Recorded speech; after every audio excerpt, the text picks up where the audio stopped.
going here, and I'm going to bring on Batflip Crazy to the stream. Toby, how you doing? I'm great, Nick. How are you doing? I'm doing okay, only because I don't get to see your hair today. I got to see it briefly yesterday. Now you're You hiding behind your head did. again. You It's a did. beautiful It's head a of hair. little. Look at It's this. a little messier than it was last night.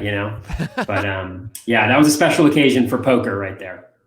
Oh, it really was. But yeah, I'm really looking forward to this one. Scott Chu gave us a little part of it yesterday when talking about hitters. Now we're going to see a lot more of the other side with pitchers and rolling graphs. If you want to share your screen here, then I can push it forward.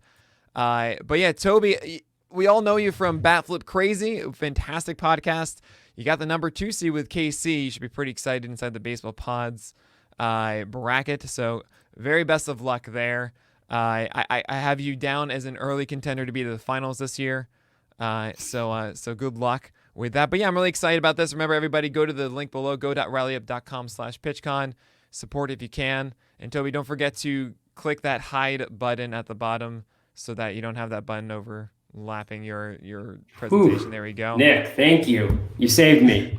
Anytime. Everyone else has been doing the same thing, so don't worry. But take it away, Toby. Thanks a lot for being here. Cool. And you can see my screen, my presentation, all right? Oh yeah, you're great. You got this. All right. I'll assume so unless Nick interrupts me. So hello, everybody. My name's Toby, Batflip Crazy. Today, I'm going to be doing a presentation on rolling average graphs, just as a way for us to understand a little bit better pitcher performance. So these rolling average graphs are something that I've used for quite a long time, and I've had some success in using them just to for different things, which I'm going to cover a little bit in my presentation here. So the overview of the presentation. So the things that I'm going to be covering, the first like half or so of the presentation, I'm going to focus on the presentation. And then after that, I'm actually just going to hop on and kind of show you guys what my process looks like for going through rolling average graphs by providing some examples just through sharing my screen. So nothing says goals quite like soccer. Unfortunately, this is a baseball presentation. So, but I still think the soccer goal is fun. So I'm going to go over goals. We're going to go over rolling average graphs, the types of rolling average graphs, which I'll refer to as RAGs throughout the presentation. Not that RAGs are, synonymous with rolling average graphs, because rolling average graphs are kind of like, I don't know, they're diamonds or something like that in the fantasy baseball analysis realm. So utility and limitation of rolling average graphs. Rolling average graphs in action. So that'll be the part of the presentation that I actually get out of the presentation, and I'm going to hop into my web browser and just kind of roll through a few players that people identified leading up to the presentation as being folks that they were interested in. And then at the end, I'll leave some time for questions. So goals of the presentation. So number one is to learn about different types of rolling average graphs and where to find them. So one of the first slides that I'm going to cover, there used to be a time when we had very few rolling average graphs to work with.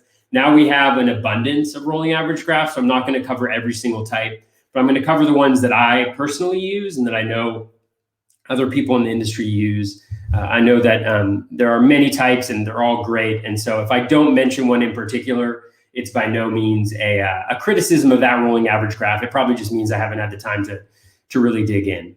And then we're going to try to learn ways to apply rolling average graphs to better understand pitcher performance. And this is kind of the meat of the presentation. Really what I find the most helpful is thinking about the different variables that a pitcher controls or that impact a pitcher's performance, and then seeing through the rolling average graphs how those interact with each other, how they don't interact with each other, and the different ways that we can kind of use those to analyze and figure out what's happening with a pitcher at any given time. And then I'll also share some examples of my own process for using rolling average graphs by applying it to a few pitchers.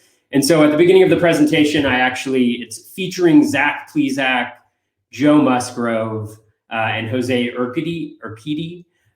Those are the three people that on Twitter that people had the most interest in seeing. And so those are the three that I chose.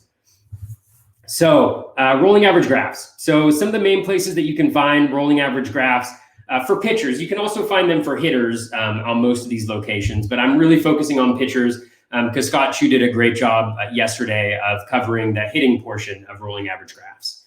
The number one place and the place that I use the most is Fangraphs player pages. For sure, those are the ones that I'm most comfortable with. And I think they have a lot of the data that's really key to understanding them. I also like just the visual presentation of them. Brooks baseball player pages is another really effective one. I'm going to cover what I like using the different rolling average graphs pages for, because they are unique in different ways. And I think there are strengths and weaknesses that each has. We won't focus on the weaknesses because we like to use a strength-based perspective in this presentation. But from a positive perspective, like Brooks baseball, for instance, really gives you that pitch-specific data, like pitch-specific swinging strike rates, things of that nature that you may not be able to find on, say, the Fangraphs rolling average graphs. I'm also going to touch on Alex Chamberlain's pitch leaderboard for folks who aren't familiar with Alex's work. You got to get yourself familiar with the work, but the pitch leaderboard is probably the most comprehensive rolling average graphs that are out there. There's just so many different inputs and so many different variables that you can look at, which is super, super helpful. So I'll cover that in a little bit. I'll cover Baseball Savant breakdown page and their rolling average graphs that they have there, as well as a little bit the ones that they have on kind of the overall player pages. I don't actually use those as much because they're pretty similar to other ones that are out there that I've used before, but I know people use Baseball Savant a lot. I know folks who do at Pitcher List use Baseball Savant a lot. And so some of you may actually be more familiar with those than the ones that I'm going to cover. And then there are many other ones, right? We have rolling average graphs, that cover like injuries. We have rolling average graphs that cover pretty much any variable that's out there. These are really the ones that I use when I'm taking a look at pitcher performance. So the utility of rolling average graphs. So understanding the interaction between different pitcher variables. I think for me, this is the key thing. So in any given season, especially during the season, I find them incredibly helpful because you're looking at a player and maybe you identify somebody who is doing really well. Their strikeout rate has surged, and you want to figure out, okay, why might the strikeout rate surge? Zach Twisak as an example. Well, when we look at Zach Twisak, we know that he used his fastball a lot less, and he started using some of his secondary pitches more. When we understand that what each one of those pitches does, and the fact that the secondaries have a higher swinging strike rate in Zach Twisak's case, then maybe that helps explain a little bit why his strikeout rate went up. They also help us understand changes in a pitcher's performance. Again, so in the example that I just gave, you have somebody whose strikeout rate increases, or somebody's getting rocked, right? Somebody that you normally can rely on is doing really poorly, and you're trying to figure out, why have I only gotten like 10 strikeouts from Alex Cobb in the last 30 innings? Well, the reason is because he's Alex Cobb, so that's probably not a good example. But for other pitchers, there may be things that we can understand through the rolling average graphs about why that is happening. And so again, and they identify reasons for that improvement or decline. So in looking at the rolling average graphs, we might be able to identify how there's been improvement or how there's been a decline. And one that I find it's super helpful for using rolling average graphs is to cross-track pitcher performance with skills. So a lot of times we might see that a player is doing really, really well. Maybe they struck out, their strikeout percentage is 30% over the last 5 games. And you're like, dang, that's good. That's really, really good. That's some elite territory. What you want to do is by looking at the underlying skills, right? By looking at the swinging strike rate or looking at the called strike rate or looking at the CSW, what we can do is try to understand, is this deserved, right? It may not necessarily explain whether it's going to continue or not, but you want to at least understand whether what's happening to a pitcher is deserved or not based on the underlying skills. And so the rolling average graphs help us in that department. And actually that may be one of the biggest applications that I've used rolling average graphs for, is really using them to identify whether I believe in what a pitcher is doing or not. And then also to identify potential breakouts or breakdowns early. So guys who are breaking out or guys who are breaking down in any season, really using the rolling average graphs to be able to identify those guys early.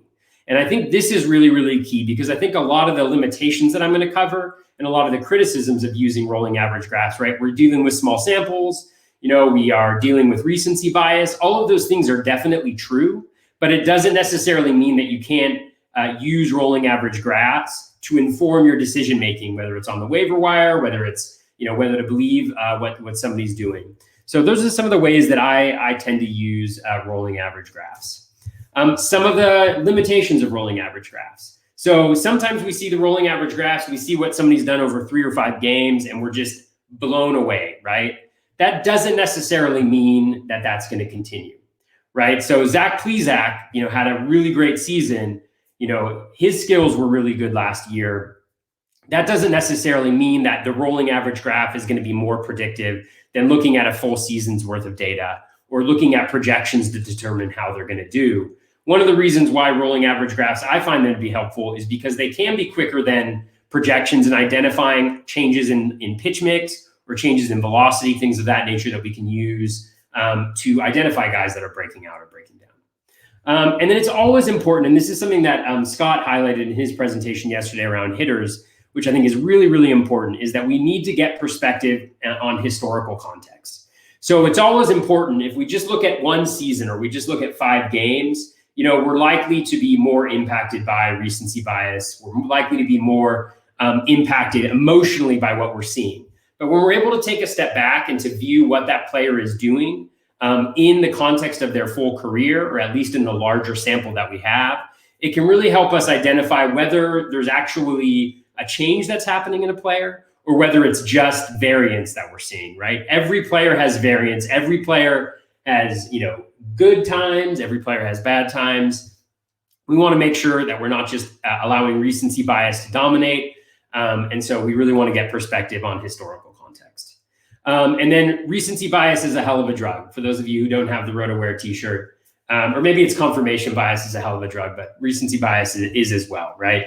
A lot of times we can be impacted by those small samples that we see. 2020 is a really great example of that, right? And so really making sure that we're always thinking about recency bias and trying to check that as much as possible. It impacts all of us. It doesn't mean that we can't take recent performance and act on it. It just means that we have to understand that, we really like to focus on things that happened recently. All right, so first I'm going to cover fan graphs, rolling average graphs. So I'm just going to go over kind of what are some of the metrics that you're able to identify on the rolling average graphs, and then I'll show you just some pictures of how you get there. For some of you, this may just be things that you already know. You may be doing this all the time. For others, this may be your introduction to rolling average graphs. So I really want to keep it kind of foundational. So we'll roll through it. So for fan graphs, it's really good for pitcher level data, not necessarily pitch specific data. And what I mean by that is we can look at, for instance, a pitcher's swinging strike rate.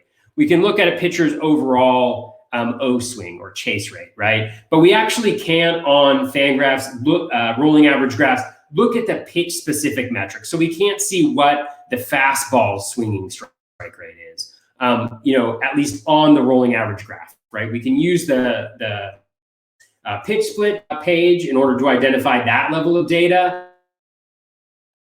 But we can only see that like at one point in time through the season, historical data on a game by game basis, like we'd like to do through rolling average graphs. Velocity is one key one here with rolling average graphs. So you can look at a pitcher's rolling average of velocity. And this is huge because really this is one of the things that I think that we always see, right? Whether it's Blake Snell a few years ago, Lucas Giolito 2 years ago, even Shane Bieber last year, right? He had a 1 mile per hour increase in his fastball velocity. That can really have a dramatic impact. And so it's a really helpful metric just to look at in and of itself. And you can look at that in a couple ways on the rolling average graphs and fan graphs. You can look at that on a rolling average graph. And then they also have, I don't know what to call them, but they're called velocity charts, but they're essentially dots of what they average in that particular start with an error bar for the different places within the velocity range they were at in that start. You can also look at standard metrics. So K percentage, walk percentage. You can also look at like ERA. You could look at xFIP. You could look at FIP on a rolling average. So just kind of those more standard metrics. You can also look at advanced metrics, as I mentioned before. And this is what I really, really use it for, right? I really use it for looking at the skills and how the skills are changing and fluctuating as we move forward. So swinging strike rate, O swing, in-zone contact rate, first pitch strike rate, all of these things can give us a really good insight into what's happening with that pitcher at any particular time. And then pitch mix is also a really, really critical one. Oftentimes when we see dramatic changes in pitcher performance, it's because they're throwing either, well, we would hope that they'd be throwing their worst pitch less and their best pitch more, but sometimes we see it in the reverse. Who knows why, but looking at pitch mix is one of the things that's really cool. And one of the things that I absolutely love, and again, I know we're covering like a lot of like just plain slides here, like you're probably tired of the black and white at this point, but when we get into the actual like kind of practical piece of this, we'll kind of roll through this, but I love being able to throw up like the pitch mix, along with the swinging strike rate or along with the K percentage or along with the O swing, just to kind of see how just little bitty changes or drastic changes in pitch mix can alter those. And we'll see that with Joe Musgrove a little bit when we get into that example. So here's what the Fangraphs rolling average graphs look like. On the left-hand side, where you see Zach Plesak's name right here, you can see that you just go over to the graph section there, click on that, and then you can choose pitching if you're working with a pitcher.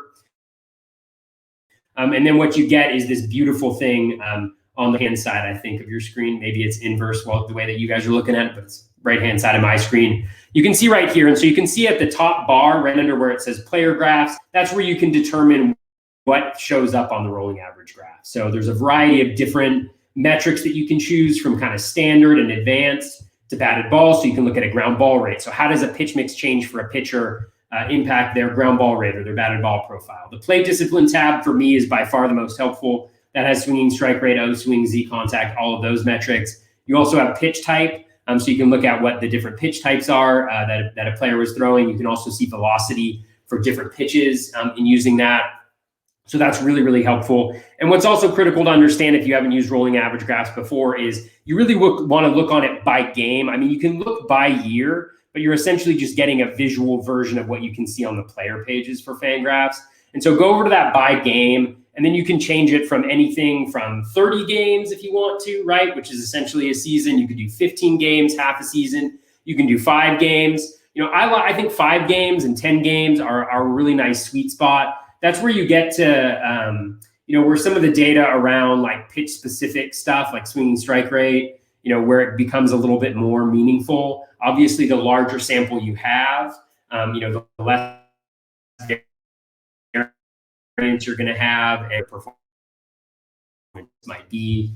So, but shortened season like 2012, this is kind of my most recent that I like to look at, a combination of O, Z contact, swinging strike rate, and then strikeout rate minus walk rate. You can see, kind of the way that the O swing going up there, walk rate going down there kind of coincide, right? The more that a player gets a batter to chase outside the zone, right? That's fantastic. The less chance that they're going to throw balls, less percent of their pitches that are balls, and hence the walk rate moves out. So we may want to look at something like that. You can also see where the K rate and the swinging strike rate aren't totally, and the K rate.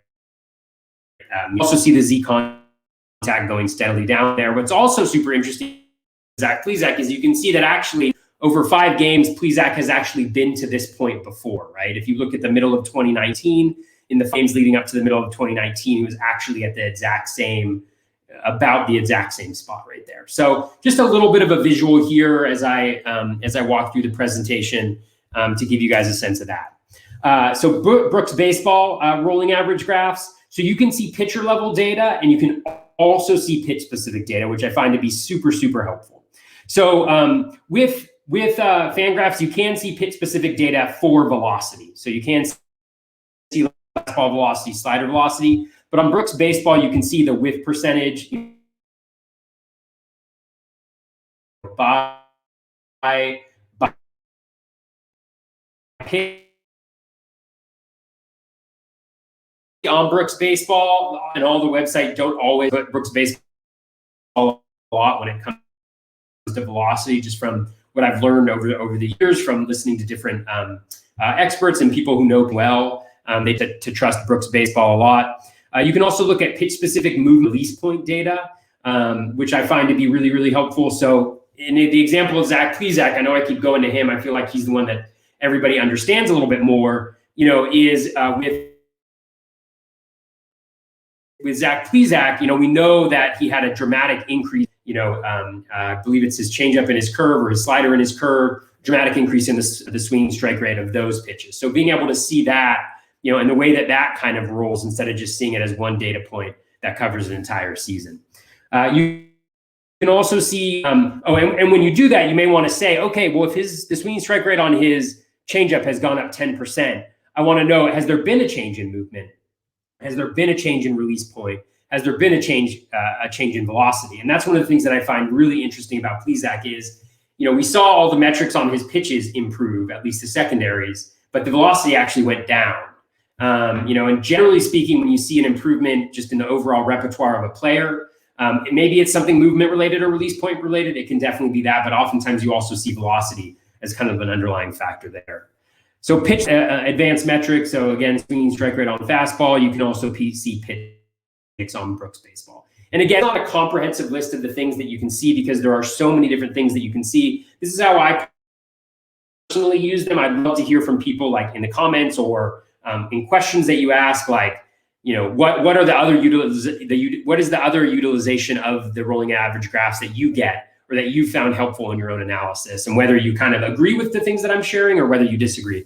That's always fun. And this is what they look like. So if you go to Brooks Baseball, you search for a player, you click on their name, you click on pitcher card right over there on the left, and then right here we can see Joe Musgrove and kind of the dramatic increase that he had in 2020.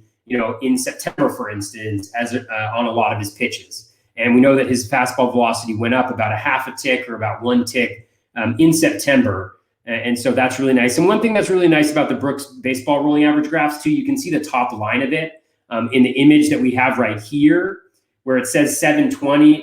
In addition to providing you with the graph, it also provides you with, the actual percentage that they are right there so that you can kind of cross-check. You can also hover over the dots to see exactly what they are, where they're at, just like you can with just a helpful thing, just to kind of, if visual, you like the visual of maybe rolling average graph, but exactly where they are, having the comprehensive at the bottom there too. And then pitch leaderboard, insight. Again, if you're not visiting that, I definitely recommend you do it. One of the things that I'm most proud of with this presentation is the fact that I added a for Expo Bacon. So, that right there, if you glean anything from this presentation, I hope that is the appropriate way, as we have seen so many times on Twitter, to spell out Expo Bacon right there. So you can get pitcher level data and pitch specific data. And I say you can get everything because, as you'll see on the next page, you can pretty much get a rolling average graph of everything on Alex's website. So you can take a look at velocity. You can take a look at standard and advanced metrics that I've covered before, K percentage, walk percentage. You can look at swing strike. One of the things that I absolutely love, I love ball percentage. So that's the percentage of a pitcher's pitches that are balls, which is actually the best predictor of walk rate. It's better than first pitch strike rate or zone percentage or O swing. And so I really love the fact that I can look at a rolling average of a pitcher's percentage of pitches that are balls. So for like Jose Urquidy, I'm going to show that on the next page. Well, actually, I'll just do that right now because I can just go back. You can see right here, this is his rolling ball percentage. You can see the fact that it's kind of falling down there, right? So if we thinking about that, then we would want to say, well, it would make sense to me that Jose Urquidy's walk rate would be lower or would be lowering, so that when we look at the percent of pitches that are balls in addition with the walk percentage of Urquidy over the same period of time. So under this, so it's 100 pitch rolling ball percentage. If you look at that, like, assuming maybe like an average of 90 pitches a game or something like that, 80, 90 pitches a game, and look at that compared to the game log, you want to see that the walk percentage is going down. This is actually super interesting with Lance McCullers. If you look at Lance McCullers and what he was able to do at the end of last year, he had a pretty stable walk rate, but his O swing went down, and his zone percentage went down. So like all of his underlying walk metrics went down. So he should have had a much higher walk rate, but it didn't change at all. And so that makes me a little leery of trusting what he was able to do last year with his walk rate, for instance. So that's just an example. You can also look at StatCast and quality of contact metrics like xWOBACON, which I think is really helpful. I generally steer clear of quality of contact metrics when it comes to pitchers outside of folks who are on the extremes, right? We know like there's Kyle Hendricks of the world, the Marco Gonzalez's of the world, folks like that who are maybe able to manage contact a little bit better. I don't know if Marco Gonzalez has long enough of a sample for us to look at, but he's just an example of a guy who came to mind right away. But we know that there are some guys who are maybe better or worse, but I really only look for it at the extremes, right? And I'll try to look, because a lot of these metrics aren't predictive, even year to year. And so looking at something like barrel percentage, which is more predictive than say xWOBA or something like that, those are the types of things that I want to be focusing on. But it's always helpful to get a sense of what the quality of contact metrics might be. And again, these are all for pitchers that I'm focused on. And then pitch mix, again, you can see that information as well. And so I showed you a little bit here, but you can see on the right-hand side, like all the metrics that you can look at, at a pitcher's rolling average for, and you can look at each pitch individually. You can look at them collectively. I'm looking at them all pitches thrown, but there's a filter on the right-hand side that you can click on that allows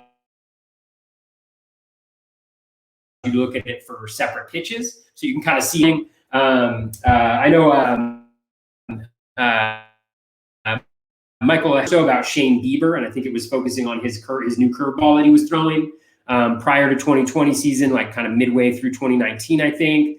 And it was super helpful to look at that and then to kind of dig into how that performed, how that particular curveball performed, and how it performed differently. Once there was some changes that it seemed like Bieber made to that pitch.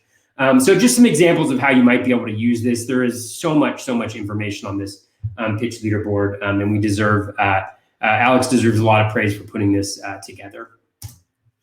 All right, Baseball Savant rolling average graphs, and I will admit this is the one that I'm least familiar with, just because I already had the staples that I went to, and I think the ones that I've cover a lot of similar metrics to what Baseball Savant can provide. But I do think that it's also a robust rolling average graph. So you have pitcher level and pitch specific level data. There's actually a couple different places that you can see, which I'll show you on the next page, where you can see rolling average graphs from them. Just a quick time check. You can see standard metrics. You can see quality of contact metrics, exit velo, hard hit percentage, barrel percentage, things of that nature. You can see it on a game basis, on a month basis, and on a season basis. You can see it by pitch or not by pitch. You also have expected metrics like expected WOBA, expecting slug. Whenever I share these metrics, I always give the caveat that these metrics are not predictive.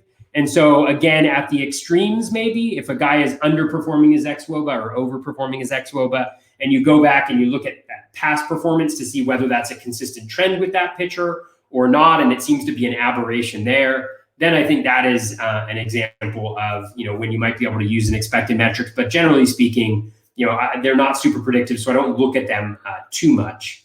And then you can also look at StatCast pitching metrics, which I have an open parentheses here, which is meant to have like chase percentage, whip percentage, all of those things right there. And then right here, what we can see is what those look like. So from the player page right here, on the bottom left, you have what the rolling average graph looks like when you go just straight to the player page, if they're a pitcher, right there, kind of in the middle of the page. So you can see some of the variables that you can kind of toggle with and see. You can also see some data in a different representation of a rolling average chart if you go to the, when it's in StatCast, and you click on the breakdown section, and then you can look at average exit velocity, hard hit rate, things like that, again, how much utility they have, I think is a major question mark, but it at least gives you an example of how you can see those and kind of where you can see those. And so now what we're going to do is we're going to do rolling average graphs in action. So I'm going to use the example of Zach Twisak, Joe Musgrove, and Jose Urquidy just to give folks a little bit of a glimpse of how I might use these and kind of the process behind, how I start looking at the rolling average graphs, what that tells me, maybe what I want to look at and kind of investigate after that. And on the right, you can see the tweet where very democratically we put this up to a vote. And I was only going to do 2 people, but I put it up for a vote, and Musgrove and Urquidi tied with the exact same number of votes. It was incredible how close it was, really. And then Zach Twisak got in because when I put this out, he was by far the player that was mentioned the most. So I'm going to exit this right here.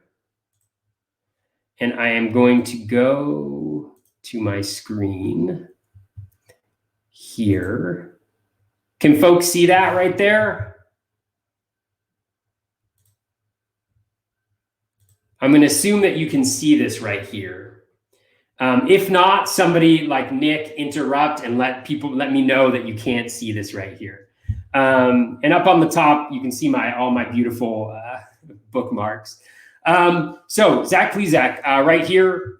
So I already set this, so you guys already saw the image of this. So if I get into Zach Twisak's rolling average graph right here, the things that you notice, which we talked about, again, you can scroll over the rolling average graph and you can kind of see. So for the example, just so folks understand what the rolling average graphs, again, it may be basic, but for some people it may be new.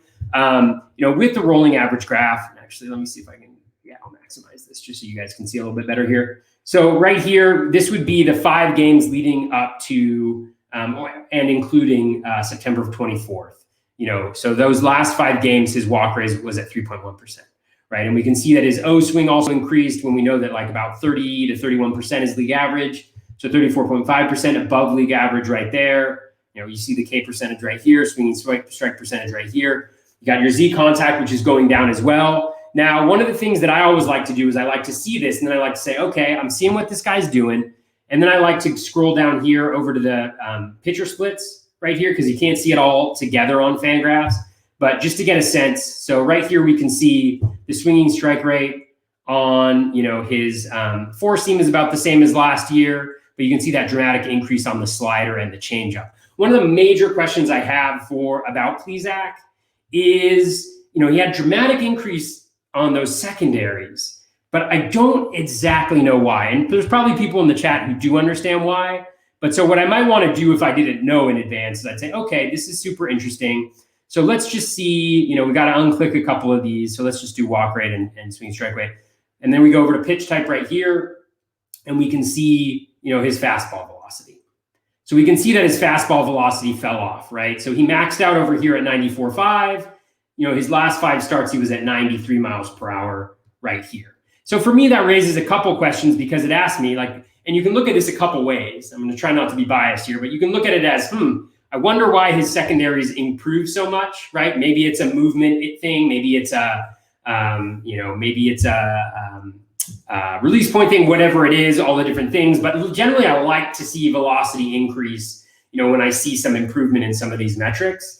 And so so you could look at it like that. You could also look at it like, well, if Zach Twisak can get back to his average, which is right here around this line right here, if he can get back to there, maybe these pitches play up even more. So there's different ways to view it, but just something to consider. So I might look at that and then I'm like, oh, okay. And then I'm like, well, I'm really interested to see why his strikeout rate went up. And I'm kind of cheating because I already know. But let's say, well, I know his fastball has the lowest swinging strike rate. So I'm just going to go here and I'm going to look at his fastball percentage. And lo and behold, what we can see is, a decrease, right, in his fastball. So he's only throwing about, 4 out of every 10 pitches now is a fastball. And not surprisingly, we're going to guess that he's also improved those 2 other good pitches, right? So we can see that his changeup has increased right here to 26%. We can then see that his slider, I believe it is, right? His slider is now 28% of the pitches as well. And then he's also throwing the curveball a little bit too. So you can kind of see how those change. But he actually started fading the curveball. So you can see one of the things that he did is not only did he fade the fastball that had a low swinging strike, but he also, with the curveball that has the 9.7% right here, he also faded that, right? So then he's getting kind of a boon of not only fading one pitch that has a lower swinging strike, but the other ones. And then with the Z contact right here, what I'm going to guess is that not surprisingly, his changeup and his slider probably have very low Z contact rates, right? So let's see. So 75, 74. So he's fading the pitches that get a lot of contact in the zone right here, and he's increasing this. So not surprisingly, that is why we have seen from Zach Twisak, what we saw, right? So that gives me a sense from Zach Twisak, like, oh, I buy this. The one question for me is, why did with the velocity decreasing, why was there such a big jump in the changeup and the slider's effectiveness, as a pitch, right? And there could be a variety of different reasons for that, but that's one of the reasons why, I think Zach Twisak is going to be a good pitcher, but I don't buy in at him with his cost, right? We can see right here that something similar, was happening, right? With his Z contact getting low, actually lower than what it was here. And we see what happened after that.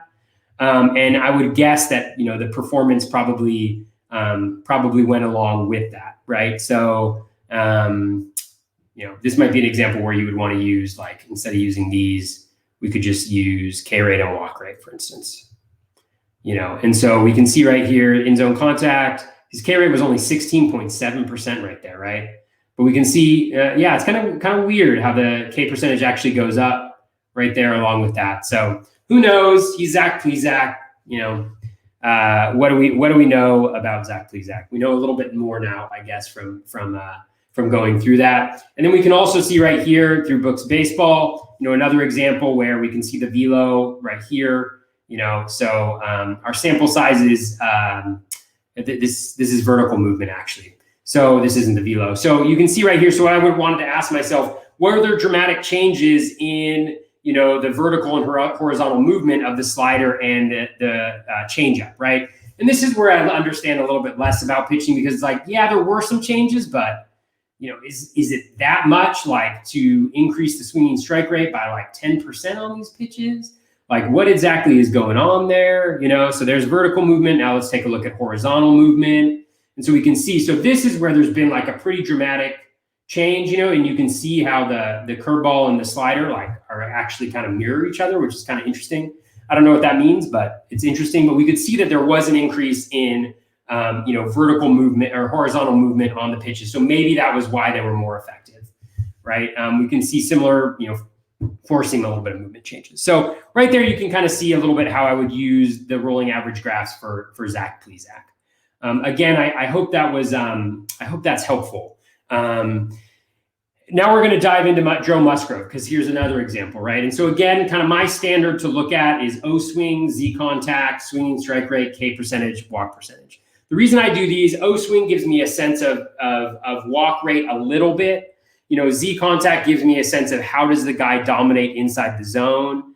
The swinging strike rate gives me a sense of how strikeout ability. I mean, Z contact does that as well, but there's nothing I love more than a guy, right, who doesn't necessarily have to rely on swings on pitches outside the zone, right, who can get those swings on pitches inside the zone.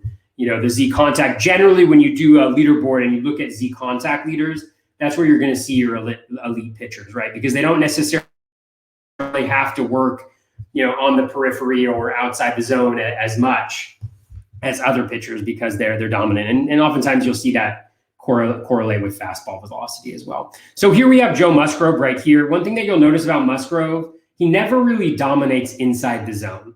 That's one of the things that I think for Musgrove, the reason why his strikeout rate for me has always lagged a little bit behind some of the other metrics that he has, is that he is not able to dominate in the zone, right? He doesn't have that overpowering fastball, which I think is a reason why that fastball velocity is so important for Musgrove. Because when his fastball velocity isn't there, we get Z contacts like this, right? Where anything in the zone is getting hit, right? He can't beat people with his fastball, and so you'll see things like that. But so for Joe Musgrove over his last 5 games, you see pretty steady here with the Z contact. You'll see this dramatic increase right here in K percentage. You also see this upswing to 16.3% swinging strike, really, really good. And you also see the walk rate fall off the plate, right? You see it totally fall off. And this is instructive because, look, if we were looking at Joe Musgrove right here, we'd be like not into him, right? So it's important to recognize that there is variance, there is fluctuation. We all know that Musgrove was dealing with a little bit of an injury in the middle of last year. So you can kind of see how that happened. So again, falls off the plate right here. We see that the O swing is going up. So that gives us a little bit of faith there, but I might want to investigate that like a little bit more. So let's keep the walk rate up there, but let's get rid of these K metrics. And maybe we want to add in a couple more of these metrics, right? So let's see. So walk rate falls off the plate. He gets this O swing increase of about, I don't know, 7% from where it was at the low point right there. So that's helping add to it. He's getting ahead of the count right here. So you can kind of see how that works. Again, he has a very strong first pitch strike right there. And then the zone percentage is off the table there, but he's getting more swings at pitches outside the zone. This might be an example, right, where you could use the pitch leaderboard right here. And so instead of doing Jose Urquidy right here, we may do like a Joe Musgrove. And I got my Joe Musgrove hat on right here, just in case you guys are curious. And so maybe for Joey Musgrove, I want to see the ball percentage. That's you, Darvish, who I also love. Here's Joe Musgrove. And this is split apart right here, so we can go group together right here. So you can see right here, as a percentage of pitches that are balls, about 35, 36% is average. So he was at 33% right here. So, again, 32%, 32, 33, something like that, 33%. So again, that's better than league average. And when we go back here, the walk rate here is 5.1%. So it's better than league average, It it jives a little bit. What it tells me right here is, we were at 13.5% right here.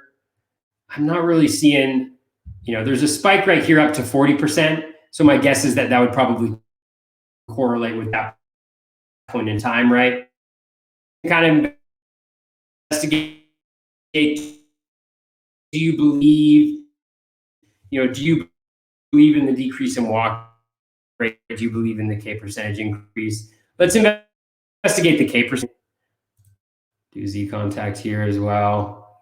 I like to see those graphs moving there. So let's do Z contact. We can do swinging strike percentage right here. And then we're looking at the K rate. That is a huge increase, right? It's about 40% K rate. Swinging strike rate of 16.3%. That's really good, obviously. And what we know from him is that his curveball started performing a lot better, right? And so we're going to see increase in the curveball percentage right here, probably decrease in the fastball percentage would be my guess. Yeah, so you can see it kind of tails off a little bit, although it does go up a little bit, but you can see that it's lower than it previously was. And again, if we investigate Joe Musgrove's pitch mix, we can see right here, this is why he's always had hype, right? Is look at this repertoire, right? 3 pitches above 15% here. The cutter he only used a little bit, but still, not something trivial. You can see the curveball was 17.2%, 22.1%. What we can see right here, maybe, so we can see his velocity, on the Brooks baseball one. So we can see a little bit of an uptick there. Maybe that's a reason why he experienced that right there. But what I may want to check out right here is if I go over to usage and outcomes, and then I'm looking on a per pitch basis, and then I'm going to narrow this down just because, we don't want to see all the squigglies. Let's just take a look at 2020 for him. And so if we go to whiff percentage by pitch, we can see that the reason why that swinging strike rate went up as well is because that slider got up here, right? The slider got up here. So 101 sliders, you had close to 26% swinging strike rate, which is elite. Now look at that curveball right there, 25% swinging strike rate on 88 pitches. So you're talking about a guy who was throwing 2 pitches with 25% swinging strike rates. And, even here with his 4-seam fastball, it's not quite up to where elite pitchers are, right? Like 11, 12%, but it's up to a serviceable 9% as compared to, it's only a sample of 11, but you can see right here where his velo was lower and it's down at 6 to 7%. Jeff Zimmerman has these great graphs that he shares that kind of occasionally on Twitter where he looks at what the swinging strike rate for pitchers are at different levels. So and I asked him to do a Musgrove one and he did it. And you can see how Musgrove, when he's at fastball at 95, his swinging strike rate's at 12%, and it just goes down as the fastball velo declines. So you can just kind of see how I've used it here. Urquidy's actually a really interesting one. I thought he was going to be on honestly, I thought he was going to be boring because I had no interest in him whatsoever heading into this. If you look at like let's just look at this. So the walk percentage is fine, but swinging strike rate at 9.1%. I mean, that ain't cool. K percentage at 14.7% right here. The O swing is higher right here. The Z contact, 86.1%, right? But we've seen what he's been able to do. We see what that 3-year average is. So, we're looking at 5 games right here. And then this is where you could change, a little bit. So you can see the walk rate falls off right there. The K percentage is going up a little bit. Swinging strike rate is pretty steady. And the reason why I show this, right, we see the walk rate going right down, as you'll remember from the presentation that I did. I think I have this. Oh, no, I moved it already. Well, you could see right here with Jose Urquidy. Jose Urena, love me some Jose Urena. So you can see how that ball percentage, right, is pretty low here. Look at that, 27% ball percentage over his last 100 pitches, right? And we could change this to make it a larger sample. So we're looking at 3 games. So let's go let's do 250 pitches or something like that. I bet it's going to be low. This is when you hope that it aligns with what you say it's probably that you want it to be. And it's just taking a little bit of time to load here. Just taking a little time to load.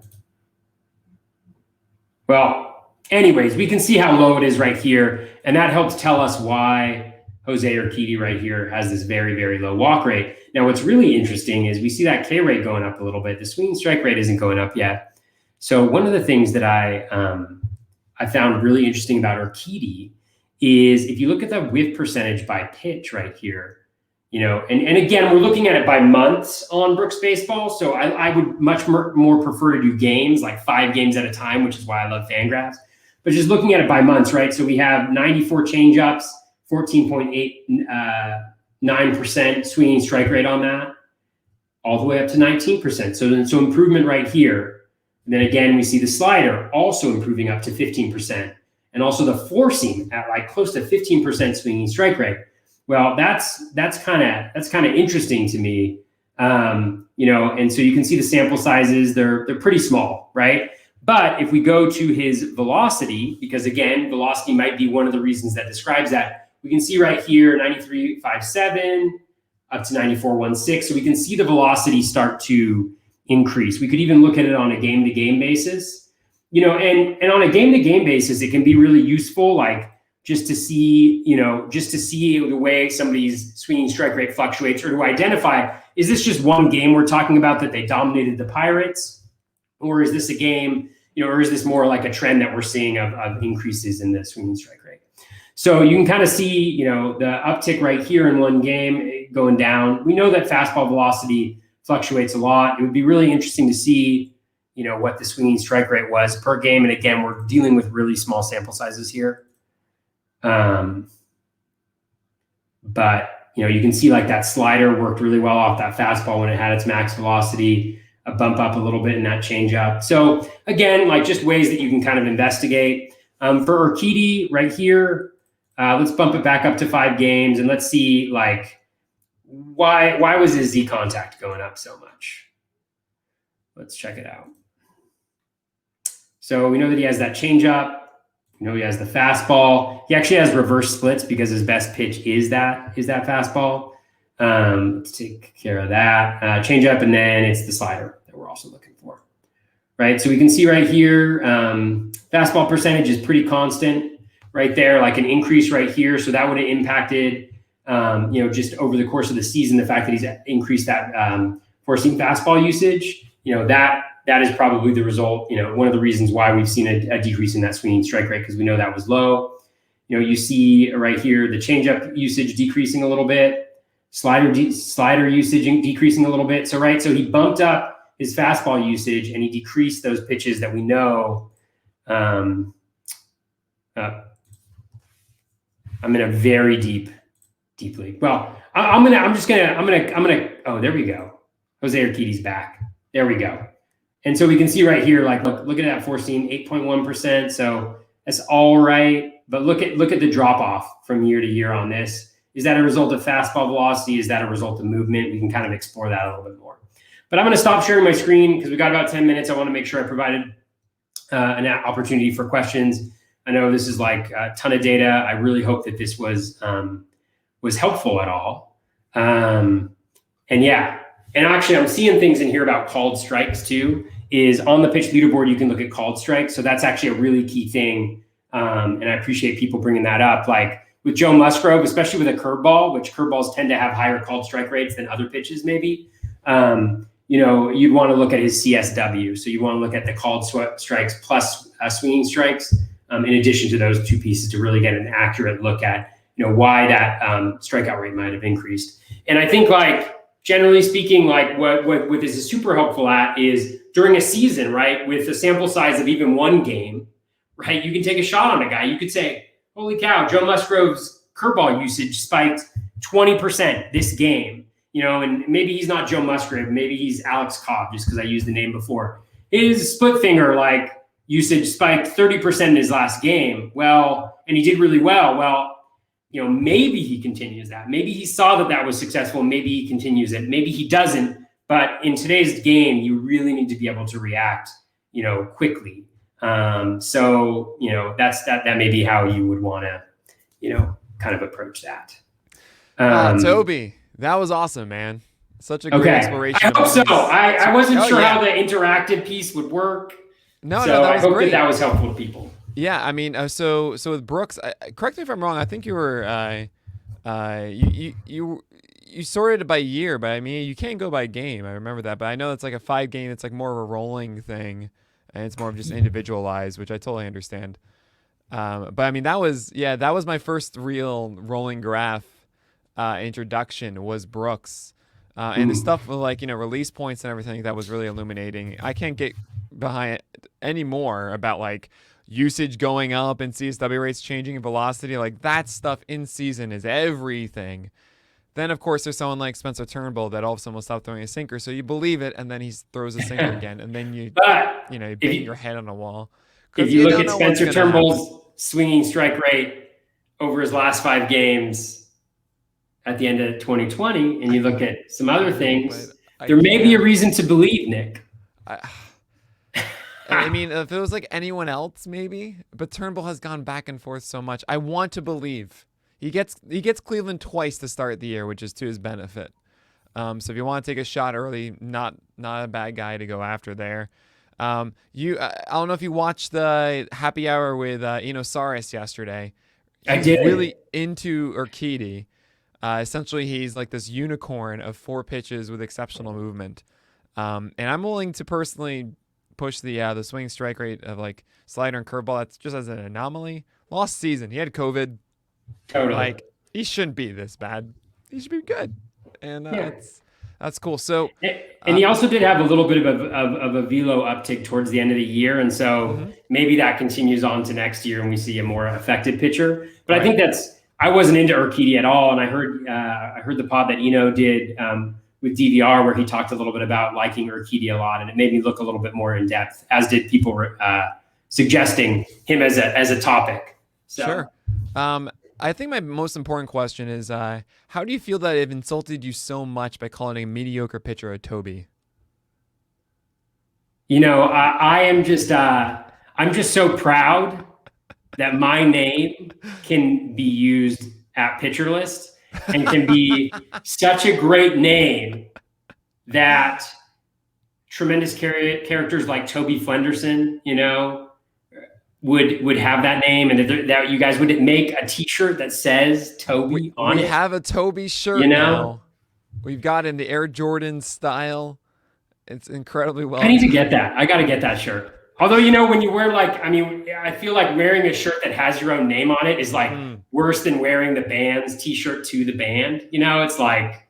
No, that's what you should be doing all the time. You should absolutely be doing that because you didn't make it. Someone else made that for you, right? True. Right. Random non-fantasy baseball story, but my mom one year decided to get me a bunch of like Toby paraphernalia, just like for my birthday. So I got like a shirt that said Toby on it. That was like a hay trucking company or something like that. Oh my God. You must have felt like the coolest kid. I feel like I didn't end up wearing the shirt. Don't tell my mom I said that. But yeah, I'm very particular about my shirts, and how they fit and all that stuff, and it just didn't. Yeah, It just didn't feel we'll right. get you a Toby shirt. Don't worry, Toby. Okay. Okay, sounds I good. feel like that's a necessity and something I've personally overlooked until this very moment. So when you're doing these rolling charts, I mean, you highlighted Musgrove, which CSW rates in September were ridiculous. Really interesting point about his fastball Z contact in the zone, right? I hadn't really considered that before, but yeah, his fastball does get a little too hit, which is why we get excited if he's throwing his curveball and slider 50% of the time, because those are way better pitches. Totally. But it is something to know about, like, yeah, his fastball is still a little bit too hittable. So good point there. It's similar to actually Jamison Tyone. Tyone for the longest time, right? His swinging strike rates were like 11, 12%. Right. And he never had the K rate to match it. And if you look at a guy's Z contact, if they can't, that's kind of like a little bit of a marker for me, is like, I've never run the actual research, and I'm not sure if it would work out, because I think it might just be at the extremes. But those guys who can get whiffs, but they can't beat you in the zone. Right. I feel like there's got to be a lot of foul balls and just, Sure. Yeah, foul balls are a very weird thing. I know you've done some research on it. But I mean, it's just, well, the research is like, what the hell, foul balls? Sorry, what the heck, foul balls? Now, but I mean, I would think with Z contact, it's more of an expression of the lower end. Like, those that have low Z contact are obviously going to be the ones with higher strikeout rates, just because they can throw in the zone and not get beat by it. I mean, that's just a really good thing to be able to do. Totally. Were there any other guys outside of Twisak, Urquidy, and Musgrove that you kind of want to mention as you were thinking about this? I know you saw Max Fried in there. Did you have something prepared for that? I didn't prepare anything for Max Fried, just because at his current ADP, like, I'm not getting close to that. Yeah. But one guy that I think is a really good example of how you can use it in season, and I'm going to cherry pick because I love the guy, is Drew Smiley. Like, Drew Smiley, okay, sure. Yeah. Like Drew Smiley, if you look at his rolling average charts, there's a huge spike in velo that he had. He was injured and he came back. Yeah. And there was like a 2 mile per hour velo increase right away, which you could notice after one game. And you can just see everything else shoot off of that. Like, his four seam fastball had a ridiculous swinging strike rate. And it doesn't mean he's going to continue to do that, right? But it just shows you maybe that there's this next level that he can get to if he can maintain that velo. So that's one in season that I used, and I had Drew Smiley on every single one of my teams. Like from whenever that four inning appearance he had where he struck out 8, I think, like from that period on, I had him on every single one of my teams. So that's one that jumps out. Musgrove is actually a really good example, just the curve usage, I think, for him and what that was able to do. For him, man, I look at so many rolling average graphs. I should have like just a list of. I mean, it's kind of funny. Means. Oh yeah, thank you. John Means. Take a look at John Means's rolling average graph and his Z contact. His Z contact over his last 5 games is like 73%. Something absolutely ridiculous. You also see the velo increase for Means. You see the O swing. You see the walk rate being super low. I mean, he's still got some contact issues, but talk about a guy who could benefit fly ball pitcher from the dead end ball as well. That could go a long way for him. That's a really good point there. Guy I really like a lot. Yeah, I mean, it's kind of funny. So like with the SP roundup I do, I don't think I'm necessarily doing like massive rolling graphs, but I am kind of like, I don't know. I use like the game feed on a given day, and it's just like, wait, this guy, you're not supposed to do that. And that's the exciting moments, is when like, Kikuchi throws like all of a sudden all these cutters or something like that. Tyler Chatwood, I got really excited about that. He had 11 strikeouts when he threw 20 million cutters somehow. And like, that's exciting. Sure, it's not always going to work for like forever, but then it's just like the normalcy of mediocrity otherwise. So you need to see some spike. Doesn't always stick. Maybe it's just a peak, but it can turn into a plateau, and that's what matters. So very, very important. I'm very happy that you could reinforce this and emphasize their importance today. So, for sure. Yeah. I mean, I love rolling average graphs. That's how I kind of got my start. Is posting rolling average graphs and stuff like that. I mean, it's a great thing. So it doesn't surprise me there whatsoever. But Toby, thanks so much for being part of PitchCon, man. Yeah, totally. All right. Thanks, Nick. Thanks for all you guys are doing, and thanks to everybody who's watched and donated and all that jazz. Yeah, you can follow Toby, of course, at Batflip Crazy. Listen to his podcast and ranked number 2 on the Baseball Pods bracket. A lot of pressure, Nick. A lot of pressure. You got this. You got this. I don't like. I want us not to be in it. So whatever. But anyway, you're gonna go far in that. It's fantastic having you here, and really, thanks so much for being here. Yeah. Thanks so much, Nick.